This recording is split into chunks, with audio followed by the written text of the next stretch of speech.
है political drama है, ये इलेक्शन को ध्यान में रख के किया है। और इलेक्शन में फ्यूचर में इस बात का डर है देश के लोगों को अब कि राम के मंदिर का नाम का प्रसाद बांट के ईवीएम में गड़बड़ करो और लोगों को ये वहम रहेगा, सब सोचेंगे कि यार मैंने तो वोट नहीं किया, ये किसी ने किया, ये राम भक्तों ने कर दिया होगा, इसलिए कौन किसे पूछेगा। तो इस तरह से गड़बड़ के पीछे ये सारा का सारा एक माहौल क्रिएट किया जा रहा है इलेक्शन जीतने के लिए 24 में, एक तरह से देश की जनता को गुमराह करके। और कारण कुछ और होगा, कोई ना प्रसाद खा के, ना निःशुल्क राशन लेके, ना किसान 6000 लेके, ना कोई लाडली बहन लाडली योजना के पैसे लेके, कोई गुलाम नहीं हो जाते किसी को वोट देने के लिए। आप मोदी जी खुद एक संवैधानिक पद पर और हाई कोर्ट में याचिका लगी कि संवैधानिक पद पर होकर प्राण प्रतिष्ठा कैसे कर सकते हैं राम मंदिर। देखो ये आस्था का मामला है इंडिविजुअल का, वो अगर जाना चाहे कोई आदमी तो वो करे, मगर छुट्टी लेके जाए, हाँ। अपने खर्चे से जाए, कोई भी सरकारी साधन का उपयोग ना करे, हाँ। और दुरुपयोग ना करे, क्योंकि प्राइम मिनिस्टर के लिए जो भी साधन है, हाँ। जो भी हवाई जहाज है, हाँ। या कुछ और भी तौर तरीके हैं, हाँ। सुरक्षा का अमला जामला है, वो प्राइम मिनिस्टर के लिए है।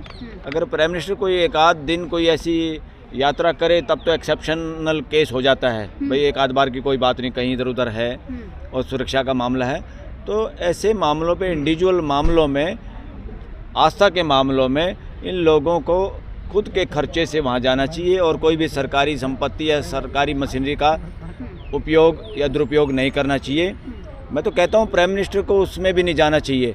जो प्राइम मिनिस्टर के लिए, इस देश के प्राइम मिनिस्टर के लिए जहाज है, हाँ। वो प्राइम मिनिस्टर के लिए जब है वो जहाज उपलब्ध, जब देश का काम हो रहा हो, संविधान के अनुसार कोई काम हो रहा हो, कोई इंडिविजुअल आस्था के लिए अगर कोई काम करे तो वो जहाज भी उपलब्ध नहीं कराना चाहिए सिस्टम को, व्यवस्था को। लेकिन क्या लग रहा है 11 दिन के मोदी जी मौन व्रत पर हैं, अभी कुछ टाइम बचा है प्राण प्रतिष्ठा को, मोदी जी अलग अलग मंदिरों में जा रहे हैं, लेकिन पीएमओ ऑफिस में काम कौन कर रहा है इसमें? अरे मोदी जी तो लगातार ही मौन व्रत पे हैं हमेशा। हाँ। कब उन्होंने मीडिया का सामना किया है, कब मीडिया के सवालों का उत्तर दे सकते हैं? वो मौन ही तो हैं। वो कहने को तो लोग, बीजेपी के लोग कहते थे जब मनमोहन सिंह को मौनी बाबा, हाँ। अब असली मौन कौन करता है? असली मौन धारण वो करता आदमी जिसकी हिम्मत नहीं मीडिया के सामने पेश होने की, जिसका प्रेस कॉन्फ्रेंस आज तक उन्होंने नहीं की, तो इससे तो लगातार वो मौन व्रत में है। ये कौन सा मौन व्रत है अलग से? ये मौन व्रत तो उनका लगातार है, जब से वो प्राइम मिनिस्टर बने हैं वो मौन व्रत धारण किए हुए। क्या लग रहा है चारों शंकराचार्य कह रहे हैं भाई आप प्राण प्रतिष्ठा कीजिए लेकिन हम नहीं आएंगे? ये इनका आपसी आस्था वालों का अंतर्कलह है, आपसी झगड़ा। इसको देश से कोई लेना देना नहीं, संविधान को इससे कोई लेना देना नहीं, देश की जनता को इससे कोई लेना देना नहीं। क्या लग रहा है आपको हाई कोर्ट में जिस तरीके से याचिका गई है, क्या अगर वहां से कोई फैसला आया तो क्या प्राण प्रतिष्ठा रुक जाएगी राम मंदिर की? भाई हाई कोर्ट के जजों ने आस्था के नाम पे राम मंदिर का फैसला कर दिया, हाँ। और आस्था के नाम पे अगर सनातनी कुछ लोग वहाँ पहुँचे हैं, उनका मंदिर है ये, हाँ। तो उनको उनकी बात सुन के हाई कोर्ट को स्टे करना चाहिए, हाँ। करना चाहिए। प्राण प्रतिष्ठा रुक जाएगी? क्यों नहीं रुक जाएगी? जब इतने बड़े बड़े काम रुक सकते हैं यहाँ, तो प्राण प्रतिष्ठा में क्या जल्दबाजी है? बाद में हो जाएगी। कहा जा रहा मंदिर भी अधूरा है, सरकार जल्दबाजी कर रही है इसमें भी। ये तो सरेआम जल्दबाजी तो दिखाई दे रही है। क्या जल्दबाजी है? ये तो जब होता है ना, जब हम किसी की ज़मीन पे कब्जा कर लेते हैं और वहाँ फटाफट मकान बनाते हैं, फटाफट मुहूर्त कर देते हैं, फटाफट हवन करवा देते हैं ताकि वो सबूत हो जाएं कोर्ट में दिखाने के लिए। इसमें जल्दबाजी क्या है? ये जल्दबाजी है। ये तो कॉमन सेंस तो यही कहती है ये सब जो कुछ हो रहा है जल्दबाजी में गलत हो रहा है, ये अच्छा नहीं है। ये पॉलिटिकल वो है, ये किसी ने तय नहीं किया, किसी ने मुहूर्त नहीं निकाला, मुहूर्त निकलवाया गया ना, लोग कोई जाना, लोग ले जाए जा रहे हैं, लोग नहीं जा रहे। ये सब कुछ ड्रामा है, पॉलिटिकल ड्रामा है, ये इलेक्शन को ध्यान में रख के किया है। और इलेक्शन में फ्यूचर में इस बात का डर है देश के लोगों को अब कि राम के मंदिर का नाम का प्रसाद बांट के ईवीएम में गड़बड़ करो और लोगों को ये वहम रहेगा, सब सोचेंगे कि यार मैंने तो वोट नहीं किया, ये किसी ने किया, ये राम भक्तों ने कर दिया होगा, इसलिए कौन किसे पूछेगा। तो इस तरह से गड़बड़ के पीछे ये सारा का सारा एक माहौल क्रिएट किया जा रहा है इलेक्शन जीतने के लिए 24 में, एक तरह से देश की जनता को गुमराह करके। और कारण कुछ और होगा, कोई ना प्रसाद खा के, ना निःशुल्क राशन लेके, ना किसान 6000 लेके, ना कोई लाडली बहन लाडली योजना के पैसे लेके, कोई गुलाम नहीं हो जाते किसी को वोट देने के लिए। जो भी मदद मिलती है सरकार से, व्यवस्था से, वो देश के लोगों की अपनी होती है, उसमें कोई अपने घर से नहीं देता। कह रहे हैं अब की बात 400 पार, इसीलिए तो कह रहे हैं ईवीएम हट गई तो हो सकता है 40 पार ना कर पाए। ईवीएम की लगातार बात कर रहे हैं, लेकिन भाजपा वाले कह रहे हैं जो राम को लाए उन्हीं को लाएंगे, अब की बार तीसरी बार मोदी सरकार। अरे फिर ये कहेंगे हमारी आस्था को ठेस पहुंचा दी। हाँ। राम को लाए, कौन राम को लाया है? हाँ। ये सारी कथा कहानी और इस तरह के, मोदी जी हाँ ये सब बकवास है। तस्वीर अब जो देखिए आपने ना, राम देखा, मंदिर, तस्वीर में आपने देखा कि मोदी जी राम जी को पकड़कर मंदिर की ओर ले जा हाँ, रहे हैं। इससे बड़ा ढकोसला क्या होगा, इससे बड़ा पाखंड क्या होगा।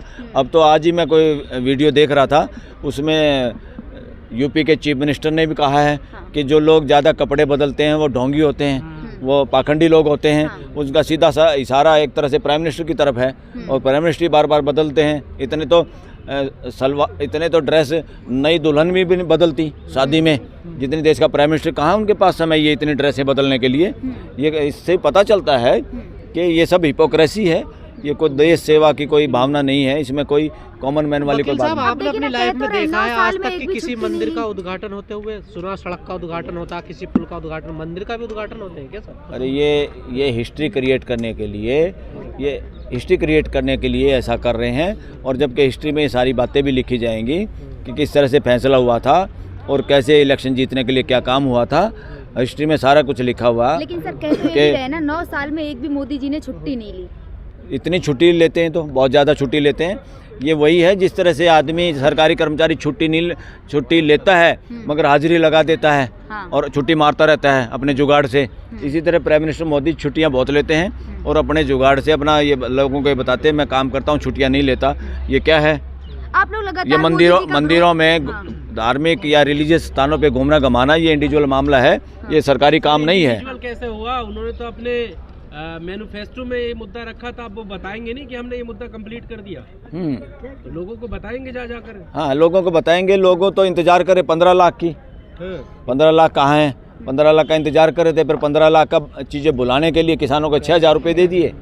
और लेकिन आप लोग लगातार मोदी जी का विरोध कर रहे हैं, लेकिन मोदी जी ने देखिए ना 9 साल में एक भी छुट्टी नहीं ली, 18 घंटे काम करते हैं। देखो बात सुनो, आप कह रहे हो मोदी जी का विरोध करे, कोई मोदी की नहीं, नाम मोदी महतो है, महत्वपूर्ण है देश के लिए। देश में एक व्यवस्था है, उसमें एक प्राइम मिनिस्टर का पद है, उस प्राइम मिनिस्टर के पद पे कोई ना कोई होता है।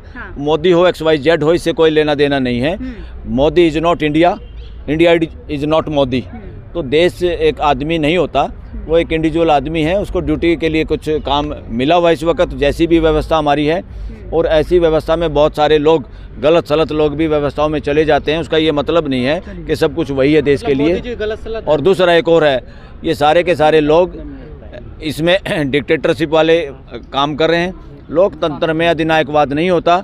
जहाँ चारों तरफ देख लो, हर पेट्रोल पंप पे नरेंद्र मोदी प्राइम मिनिस्टर की फ़ोटो, वहाँ प्राइम मिनिस्टर की फ़ोटो लगने की बजाय देश के लोगों की फ़ोटो लगनी चाहिए।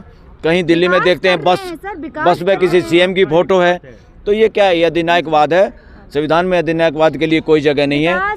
संविधान में देश के 140 करोड़ लोगों का महत्व है, सब लोग बराबर हैं, सब व्यवस्था में भागीदारी कर रहे हैं। चलिए लास्ट में आप ये कह रहे हैं विकास हो रहा है पूरा, क्या विकास हो रहा है? सबसे बड़ा विकास होता है आपके घर में अगर भाईचारा है तो आपका विकास है।